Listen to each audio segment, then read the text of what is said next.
Representative Richardson? My question is regarding working with whoever the president is. How will you, let's say, whoever the president is, and if you agree or don't agree with his platform, how will you, Or her platform? or her, right?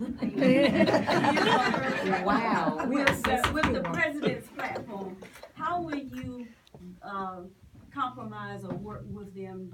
Will you do what the present group is doing, just shut down and not work with them? How will you change that climate up there as far as being a body that is to work together? Because we have the same thing here in North Carolina with the governor and legislators.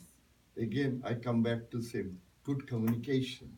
Look at in each other's eyes and talk to even president with due respect. If you sit one to one and said you have a right to disagree with the president and agree with the president, but if you feel strongly that okay, this is not going to give your points, do SWOT analysis, strength, weakness, opportunity, threat of that issue or the bill, and that will be crystal clear. But again, as this gentleman asked, do you have courage under fire? If your president tells you, no, you got to vote for me, I have the courage and conviction. If I don't like it, I will say, with due respect, although I'm a Democrat, but I cannot support you because I don't take orders, but if my constituents, whatever my constituent says, I will do it.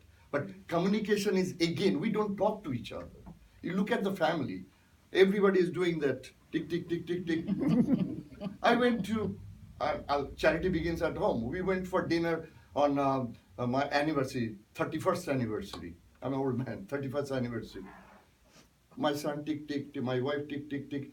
I am not a technical person, so I looked at each other's here and I started drinking my margarita. So you see, you need to communicate. That is not family dinner. So from that day onwards, I refuse to go with them. So the three of them go and they do tick, tick, tick. But I love my family. My wife is, I'm very lucky, and my sons I call golden boys. Thank you. Mr. McNeil? Thank you. How to work with Madam or Mr. President is always depends if we have the minority or the majority or we're close enough to get work done. The reality is, I think if Democrats can organize, Democrats are gonna be a very powerful force this election.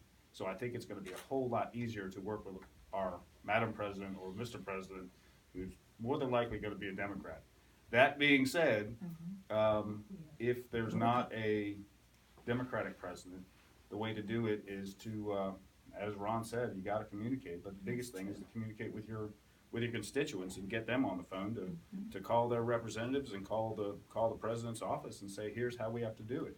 The other thing is not to be rude. We see, I mean, you watch that GOP debate, it's like I've had 3-year-olds have more responsible arguments than the GOP. That's no way to run a government. It's embarrassing. It's, in my opinion, obscene to the democratic process. So the best, how you do it, you treat them like adults. You act like an adult. One proposal I would have would be to have a one bill amendment.